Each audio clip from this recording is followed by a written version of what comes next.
Lo que estás a punto de escuchar no está en los libros de historia oficiales, no está en los museos que visitaste de niño, no está en ninguna clase que te hayan dado, porque si estuviera, muchas cosas tendrían que cambiar.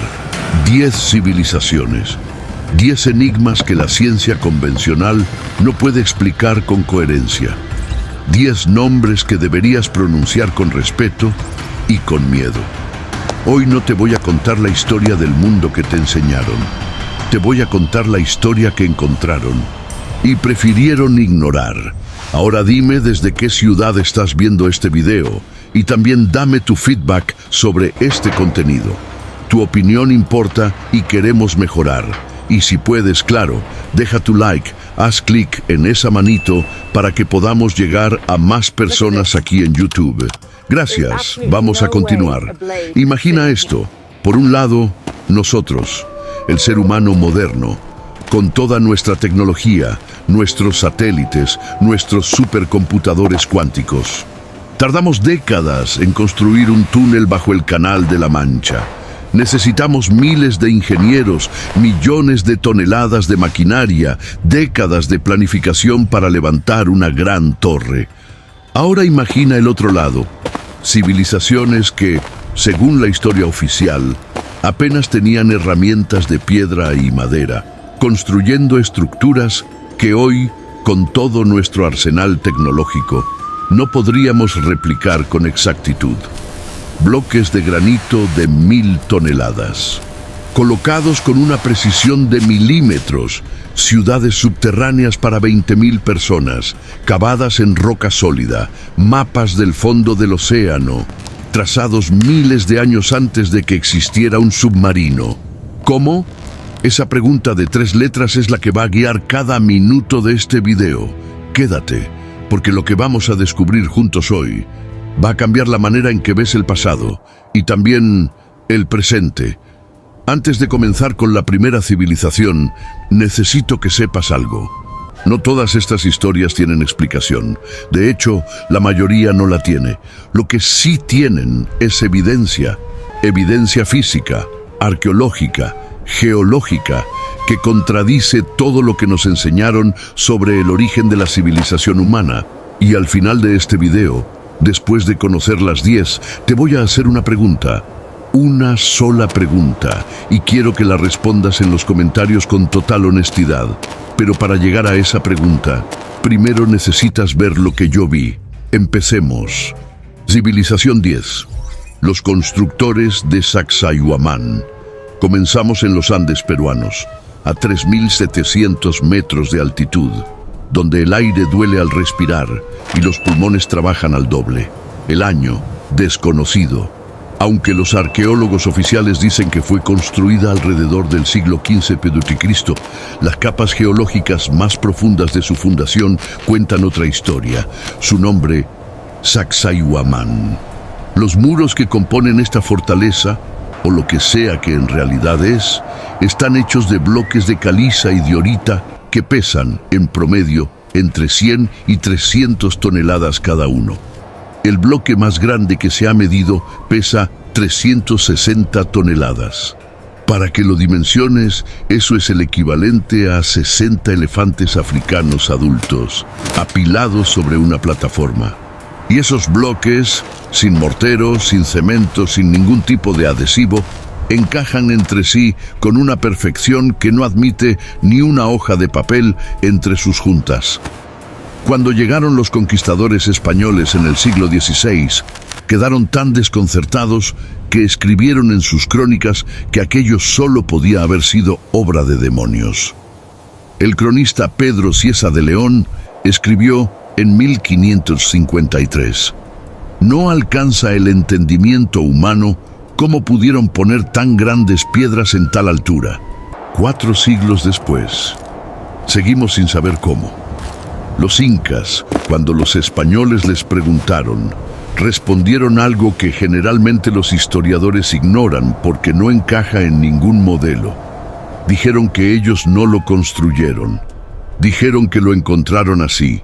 ¿Quién estuvo antes que los incas en Sacsayhuamán? La respuesta oficial es pueblos preincas poco conocidos. Pero ningún pueblo preinca documentado tenía la capacidad de mover esos bloques ni en teoría.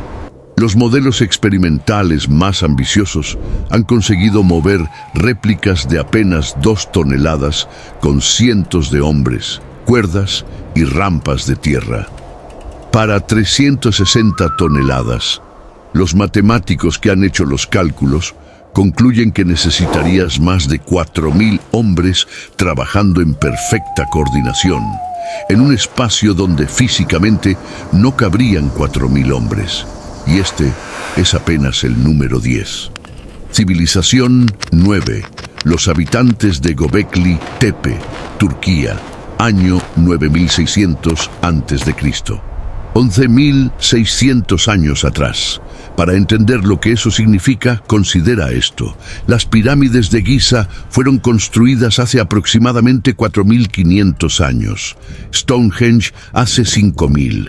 La escritura cuneiforme, considerada la primera escritura humana, apareció hace unos 5.500 años. Göbekli Tepe es más antiguo que todo eso, más antiguo que la escritura, más antiguo que la agricultura formal, más antiguo que cualquier ciudad conocida en la historia oficial de la humanidad. Y sin embargo, lo que se encontró enterrado allí no son los restos toscos de hombres primitivos viviendo en cuevas. Son columnas de piedra caliza en forma de T, algunas de hasta 5,5 metros de altura y 15 toneladas de peso, decoradas con bajorrelieves de animales de una precisión artística extraordinaria: zorros, escorpiones, grullas, toros, dispuestas en círculos perfectos, con una geometría que, cuando los arqueólogos la analizaron con software de diseño arquitectónico moderno, revelaba proporciones deliberadas y sofisticadas. El arqueólogo Klaus Schmidt, quien dirigió las excavaciones durante décadas antes de su muerte en 2014, dijo algo que sacudió al mundo académico. Primero vino el templo, después vino la ciudad. Eso invierte todo lo que creíamos saber sobre el desarrollo humano. Se suponía que primero venía la agricultura, luego el excedente alimentario, luego la especialización, luego los templos. Göbekli Tepe dice que no, que había alguien, organizando a seres humanos para construir templos monumentales antes de que esos humanos supieran siquiera cómo cultivar trigo. ¿Quién los organizó? ¿Quién les enseñó? Y aquí viene el detalle que los documentales de televisión siempre omiten. Göbekli Tepe fue enterrado deliberadamente, no fue abandonado, no fue destruido por conquista o desastre, fue cubierto metódicamente con tierra y escombros por sus propios constructores, como si quisieran esconder lo que sabían, o protegerlo, o sellarlo. ¿De qué? Esa pregunta no tiene respuesta oficial, todavía. Civilización 8. Los constructores de Derinkuyu. Imagina que estás caminando por una llanura en la región de Capadocia, en la Turquía central.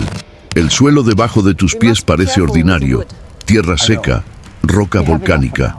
Pero si pudieras ver a través de esa tierra, 18 pisos hacia abajo, 85 metros de profundidad, túneles que se extienden por kilómetros en todas direcciones, salas con ventilación perfecta, pozos de agua, establos, bodegas de vino, capillas, cocinas, sistemas de bloqueo de puertas que podían sellarse desde el interior. Una ciudad completa para 20.000 personas, bajo tierra. Esta es Derinkuyu, y nadie sabe con certeza quién la construyó. Las teorías oficiales apuntan a los frigios, alrededor del siglo VIII a.C. Pero el análisis geológico de las capas más profundas sugiere que las secciones inferiores son considerablemente más antiguas. Algunos investigadores independientes proponen fechas de hasta 10.000 a.C., basándose en marcas de erosión de agua en los niveles más profundos. lo que implicaría que esas secciones fueron construidas antes del gran período de inundaciones del fin de la última glaciación. Pero lo verdaderamente inquietante no es la antigüedad, es el diseño. Derinkuyu fue construida para que fuera casi imposible de conquistar desde afuera. Los túneles son suficientemente angostos en puntos estratégicos para que solo pueda pasar una persona a la vez. Las puertas de piedras circulares, que pesan entre 200 y 500 kilogramos, solo pueden moverse desde adentro. El sistema de ventilación tiene más de 50 pozos de aire que suben hasta la superficie, diseñados de tal manera que incluso si los invasores intentaban envenenar el aire desde arriba, los pozos estaban posicionados para aislar secciones sin afectar el resto. Esto no es el refugio de una tribu asustada, esto es ingeniería militar sofisticada. ¿Contra qué enemigo fue diseñada? ¿Qué amenaza era tan terrible que llevó a una civilización entera a irse a vivir bajo la tierra? La respuesta que dan los textos de la región: para escapar de los dragones que venían del cielo. Puedes llamarlo mitología, puedes llamarlo metáfora, o puedes hacer la pregunta que los arqueólogos no hacen en público. ¿Y si era literal? Civilización 7. Los Nazca y sus mensajes al cielo. Perú, desierto de Nazca, una de las regiones más áridas del planeta. Sobre ese suelo de piedra roja y polvo blanco, hace entre 2000 y 2500 años, alguien trazó líneas. No líneas cualquiera, líneas perfectamente rectas que se extienden por kilómetros sin desviarse ni un centímetro. Figuras geométricas de una precisión que desafía la explicación manual. Y figuras de animales: un colibrí de 93 metros, un mono de 135 metros, una araña de proporciones perfectas, que solo son reconocibles desde una altura de varios cientos de metros sobre el suelo. Desde el suelo no ves nada, solo ves líneas que van hacia algún lugar. Desde el aire ves un mensaje, y aquí está el problema que nunca resuelven satisfactoriamente. Si solo se pueden ver desde el aire, ¿para quién fueron hechas? La respuesta oficial: para los dioses que vivían en las montañas y miraban desde arriba. Eso levanta otra pregunta. ¿Cómo sabían los Nazca que sus dioses podían ver desde esa altitud específica? ¿Cómo calibraron el tamaño de las figuras para que fueran perfectamente visibles desde exactamente esa altura y no desde otra? El matemático e investigador Jim Woodman calculó en los años 70 que para diseñar las figuras con esa precisión, los Nazca habrían necesitado algún punto de observación aéreo. Construyó un globo de aire caliente usando solo materiales disponibles para los Nazca, tela de algodón, cuerdas de fibra natural, y logró volar sobre las líneas. El experimento fue real, funcionó. Pero eso significa que los Nazca tenían tecnología de vuelo, sencillo y devastador al mismo tiempo. Y hay algo más, algo que los documentales no suelen mencionar. Algunas de las líneas, cuando se analizan con astronomía computacional, señalan exactamente hacia posiciones estelares específicas en fechas específicas del calendario. No el Sol, no la Luna, estrellas, constelaciones. Como si alguien hubiera dibujado un mapa estelar en el suelo del desierto, para que alguien que viene de esas estrellas pudiera encontrar el camino de regreso, o para que nosotros pudiéramos encontrar el camino hacia ellas. Civilización 6, el pueblo de Pumapunku, Bolivia, a orillas del lago Titicaca, el lago navegable más alto del mundo. Aquí, a más de 3.800 metros sobre el nivel del mar, entre los siglos VI y X después de Cristo. Aunque algunos análisis de capas sedimentarias sugieren que las estructuras más profundas son mucho más antiguas. Existió un complejo llamado Pumapunku, y Pumapunku es para muchos investigadores el lugar más desconcertante de toda la Tierra, no por su tamaño, sino por sus cortes. Los bloques de andesita y diorita que componen Puma Punku, algunas de las piedras más duras del planeta, presentan cortes de una exactitud que solo podría lograrse hoy con sierras de diamante y maquinaria de control computarizado. Canales perfectamente rectilíneos, agujeros perfectamente circulares, esquinas a 90 grados exactos, superficies más lisas que el mármol pulido.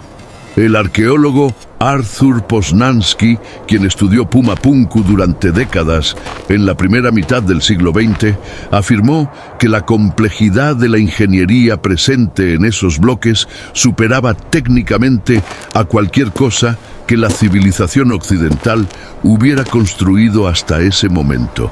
Eso lo escribió en 1945.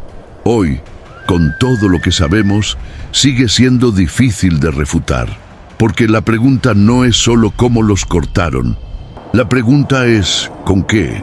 Las herramientas de cobre y bronce que se atribuyen a los Tiwanaku, la civilización que supuestamente construyó Puma Punku, no son suficientemente duras para cortar andesita con esa precisión.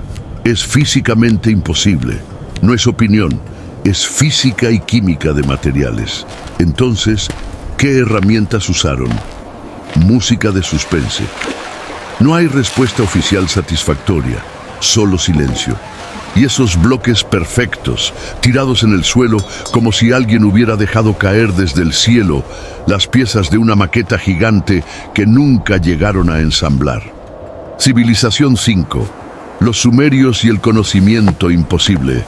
Mesopotamia, entre los ríos Tigris y Éufrates, actual Irak. Aquí, hace aproximadamente 6.000 años, surgió lo que la historia oficial llama la primera civilización, los sumerios. Y los sumerios son un problema, no porque sean primitivos, sino porque son exactamente lo contrario. Los sumerios aparecen en el registro histórico sin periodo de transición claro. No hay una evolución gradual documentada de aldea simple a civilización compleja. Simplemente aparecen, con sistema de escritura, con matemáticas, con astronomía, con leyes, con comercio organizado, con irrigación avanzada, con medicina, todo a la vez. El erudito orientalista Samuel Noah Kramer, una de las mayores autoridades mundiales en civilización sumeria, escribió que los sumerios parecían tener conocimiento de cosas que su posición histórica no debería permitirles saber. Por ejemplo, los sumerios sabían que la Tierra era redonda, sabían que giraba alrededor del Sol, sabían de la existencia de Urano y Neptuno, planetas que la astronomía occidental no descubrió hasta 1781 y 1846 respectivamente. Sus textos describen el sistema solar con una precisión que, según los astrónomos que los han comparado con datos modernos, tiene un margen de error menor al 3%. ¿Cómo?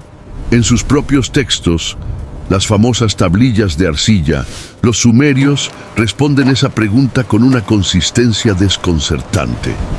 Nos lo enseñaron los Anunnaki, los que vinieron del cielo. Puedes descartarlo como mitología, puedes llamarlos dioses metafóricos, puedes buscar explicaciones alegóricas, pero sigue quedando la pregunta, ¿cómo sabían lo que sabían? Civilización 4. Los constructores de los Moais, en medio del Océano Pacífico, a 3.700 kilómetros de la costa de Chile, a más de 2.000 kilómetros de cualquier isla habitada. Un punto en el mapa que parece un error, un accidente geográfico, un lugar donde nada debería existir. Isla de Pascua. Y sin embargo, aquí, en este fragmento de roca volcánica de apenas 164 kilómetros cuadrados, alguien construyó 900 estatuas colosales. Los Moais. Figuras humanoides de hasta 21 metros de altura y 82 toneladas de peso, talladas en roca volcánica con herramientas de basalto y transportadas, nadie sabe exactamente cómo, desde la cantera donde fueron talladas hasta las plataformas ceremoniales en las costas de la isla, algunas a más de 20 kilómetros de distancia. El pueblo Rapa Nui, cuando los primeros exploradores europeos llegaron en 1722, decía que los moais caminaron hasta sus posiciones. Los arqueólogos modernos han propuesto cuerdas y balanceo.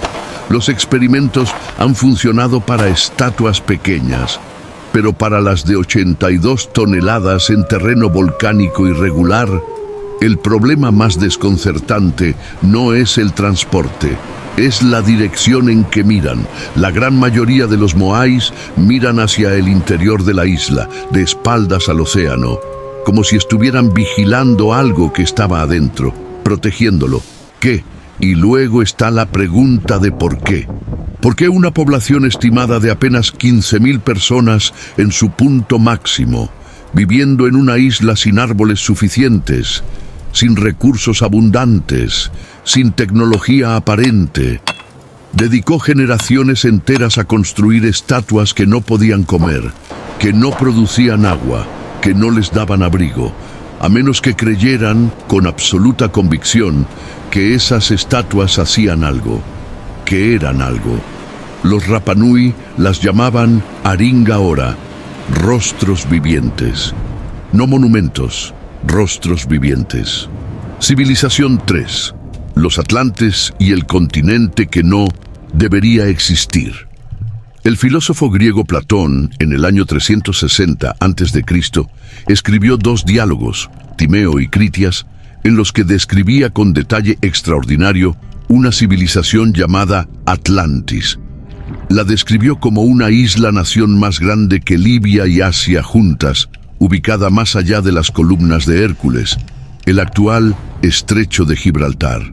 Una civilización tecnológicamente avanzada, con arquitectura de piedra, oro y plata, con canales perfectos, con una marina poderosa, con conocimiento científico excepcional, y la describió como destruida por los dioses hace aproximadamente 9.600 años antes de su época, lo que equivale a alrededor del 11.600 a.C.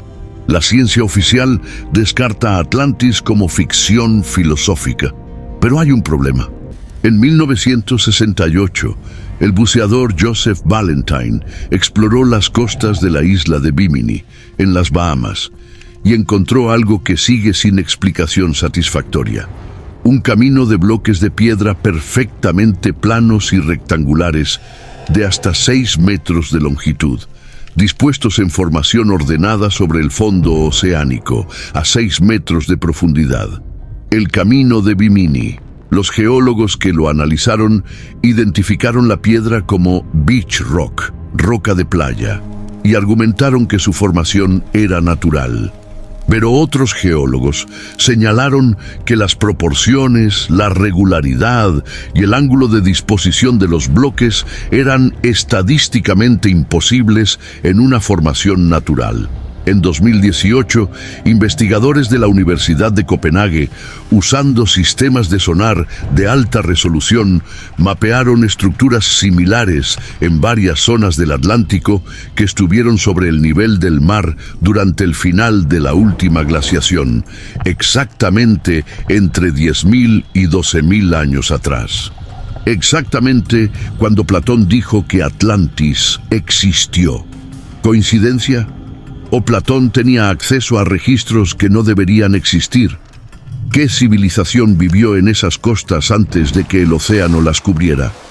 ¿Y a dónde fueron sus sobrevivientes? Civilización 2. Los constructores de las pirámides, de todos los continentes. Egipto. Cuando hablamos de pirámides, todos pensamos en Egipto. Pero hay un dato que la historia oficial menciona con mucha discreción. Las pirámides no son egipcias. Las pirámides son universales. Hay pirámides en México, en Guatemala, en Honduras, en Perú, en Bolivia, en Sudán, en Nigeria, en China. donde el gobierno chino prohibió durante décadas el acceso a las que llamó montañas artificiales. En Indonesia, donde en 2018 investigadores de la Universidad de Indonesia confirmaron que el monte Padang, considerado durante siglos un monte natural, es en realidad una pirámide artificial de al menos 0 años de antigüedad, lo que la convierte en la pirámide más antigua del mundo documentada hasta ahora. Y en Bosnia, donde el geólogo Sam Osmanagic descubrió en 2005 un conjunto de estructuras que, tras años de análisis, parecen ser pirámides artificiales perfectamente orientadas según los puntos cardinales, con túneles subterráneos que las conectan, y que algunos análisis de carbono ubican con entre 25.000 y 34.000 años de antigüedad. 34.000 años, cuando se supone que los humanos apenas empezaban a pintar en cuevas. Y aquí está la pregunta que nadie en la academia quiere responder públicamente. Si las pirámides aparecen en todos los continentes, construidas por culturas que supuestamente no tuvieron contacto entre sí, orientadas todas hacia los mismos puntos cardinales, muchas siguiendo proporciones matemáticas similares.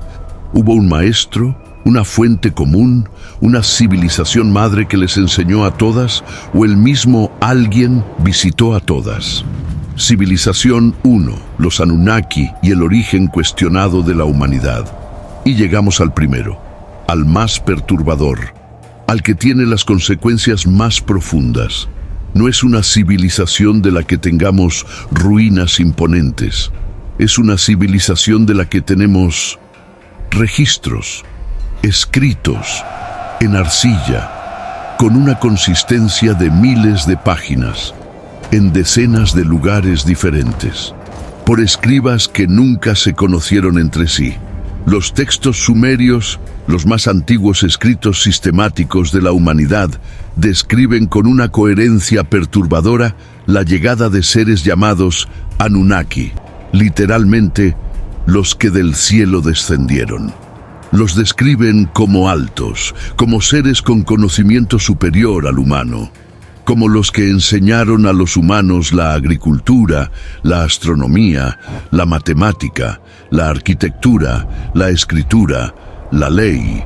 El investigador y académico Zecharia Sitchin pasó 40 años traduciendo y analizando esos textos y propuso una hipótesis que la academia convencional rechaza, pero que nunca ha podido refutar completamente: que los Anunnaki no eran dioses mitológicos, que eran visitantes de otro mundo y que la humanidad, tal como la conocemos, no fue producto de la evolución biológica solamente, sino también de una intervención. Ahora bien, Sitchin puede estar equivocado. Sus traducciones han sido cuestionadas. Sus conclusiones son especulativas. Pero hay algo que no es especulativo. El Homo sapiens sapiens, nosotros, aparecemos en el registro fósil de manera abrupta, sin el largo periodo de transición gradual que la evolución biológica normalmente requiere, con un salto cognitivo, el lenguaje simbólico, el pensamiento abstracto, el arte, la música, que los paleontólogos llaman la gran explosión cognitiva, y que ocurrió hace aproximadamente 50.000 años. Sin causa identificada, sin antecedente evolutivo claro. ¿Qué cambió en nosotros? ¿Qué nos hizo esto? Y si algo o alguien nos cambió, ¿qué dejaron aquí cuando se fueron? ¿Qué construyeron? ¿Qué escondieron? Empezamos este video con una declaración. Dije que lo que estabas a punto de escuchar no estaba en los libros de historia oficiales.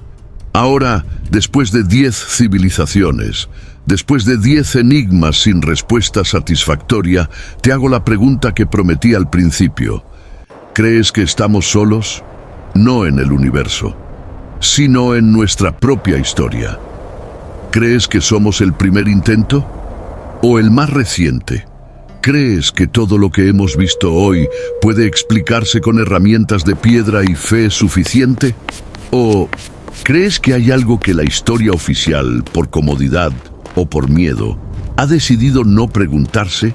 Respóndeme en los comentarios, con una sola frase, con una sola palabra si quieres.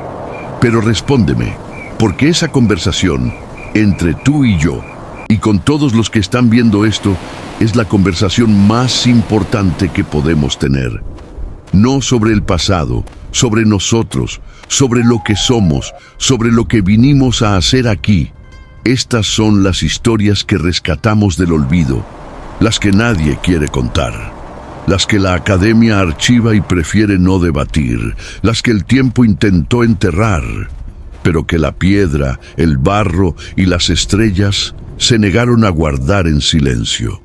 Suscríbete a nuestro canal y activa la campanita para no perderte ningún episodio, porque lo que viene es aún más profundo, más épico, más necesario para entender quiénes somos y de dónde venimos. La historia que nos contaron es solo la superficie. Nosotros vamos al fondo.